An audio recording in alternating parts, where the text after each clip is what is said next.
The War of the Worlds, written by H.G. Wells. Written by H.G. Wells in the year 1898. Chapter number 4. The cylinder opens. When I returned to the command, the sun was setting. Scattered groups were hurrying from the direction of Woking, and one or two persons were returning. The crowd about the pit had increased and stood out black against the lemon yellow of the sky. A couple of hundred people, perhaps. There were raised voices. Some sort of struggle appeared to be going on about the pit. Strange imaginings passed through my mind. As I drew nearer, I heard Sten's voice. "Keep back! Keep back!" A boy came running towards me. "It's a moving! It's a moving!"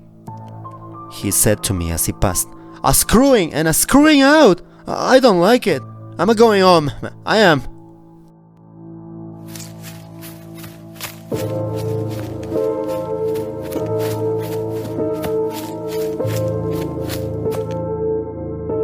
I went on to the crowd.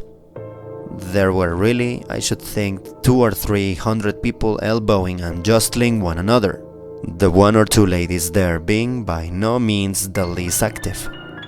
"He's falling in the pit!" cried someone. "Keep back!" said several. The crowd swayed a little, and I elbowed my way through. Everyone seemed greatly excited. I heard a peculiar humming sound from the pit. "I say," said Ogilvy, "help keep these idiots back. We don't know what's in the confounded thing, you know."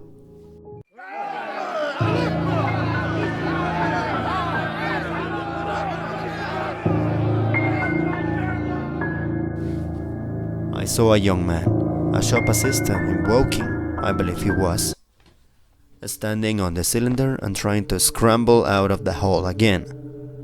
The crowd had pushed him in. The end of the cylinder was being screwed out from within. Nearly 2 feet of shining screw projected. Somebody blundered against me, and I narrowly missed being pitched onto the top of the screw. I turned, and as I did so, the screw must have come out, for the lid of the cylinder fell upon the gravel with a ringing concussion. I stuck my elbow into the person behind me and turned my head towards the thing again. For a moment, that circular cavity seemed perfectly black. I had the sunset in my eyes. I think everyone expected to see a man emerged.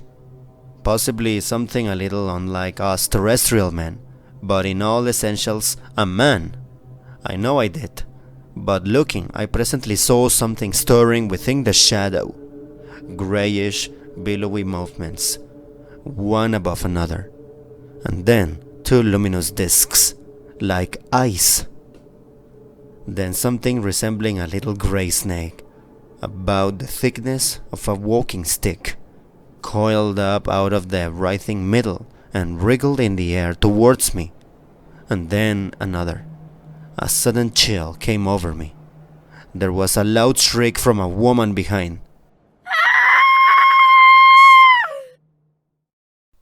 I half turned, keeping my eyes fixed upon the cylinder still, from which other tentacles were now projecting, and began pushing my way back from the edge of the pit. I saw astonishment giving place to horror on the faces of the people about me. I heard inarticulate exclamations on all sides. There was a general movement backwards. I saw the shopman struggling still on the edge of the pit. I found myself alone and saw the people on other side of the pit running off. Stent among them looked again at the cylinder, and ungovernable terror gripped me. I stood petrified and staring. a big grayish rounded bulk, the size perhaps of a bear, was rising slowly and painfully out of the cylinder. As it bulged up and caught the light, it glistened like wet leather.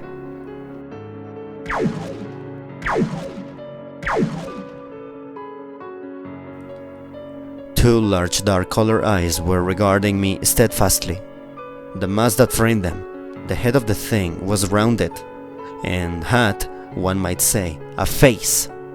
There was a mouth under the eyes, the lipless brim of which quivered and panted and dropped saliva.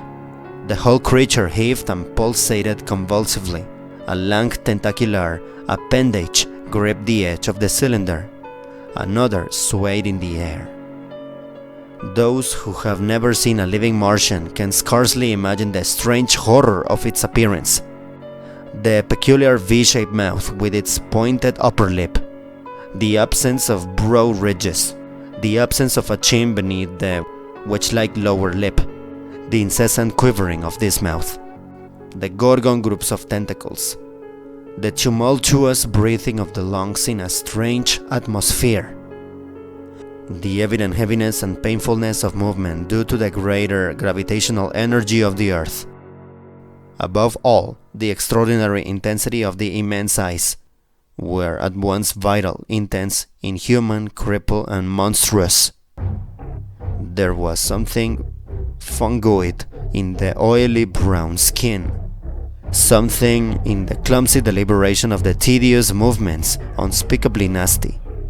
Even at this first encounter, this first glimpse, I was overcome with disgust and dread. Suddenly, the monster vanished. It had toppled over the brim of the cylinder and fallen into the pit, with a thud like the fall of a green mass of leather. I heard it give a peculiar thick cry, and forthwith another of these creatures appeared darkly in the deep shadow of the aperture. I turned and, running madly, made for the first group of trees, perhaps 100 yards away. But I ran slantingly and stumbling, for I could not avert my face from these things. There, among some young pine trees and forest bushes, I stopped, panting, and waited for their developments. The common round of the sandpits was dotted with people, standing like myself in a half-fascinated terror, staring at these creatures, or rather, at the heaped gravel at the edge of the pit in which they lay. And then, with a renewed terror, I saw a round black object bobbing up and down on the edge of the pit.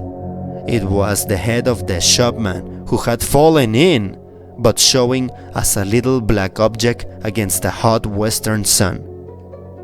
Now, he got his shoulder and knee up, and again he seemed to slip back until only his head was visible. Suddenly, he vanished, and I could have fancied a faint shriek had reached me. I had a momentary impulse to go back and help him, that my fears overruled. Everything was then quite invisible, hidden by the deep pit and the heap of sand that the fall of that cylinder had made. Anyone coming along the road from Chopham or Woking would have been amazed at the sight. A dwindling multitude of perhaps 100 people or more standing in a great irregular circle. In ditches, behind bushes, behind gates and hedges, saying little to one another, and that in short, excited shouts, and staring hard at a few heaps of sand. The barrel of ginger beer stood, a queer derelict, black against the burning sky, and in the sand pits was a row of deserted vehicles, with their horses feeding out of nosebags or pawing the ground.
you.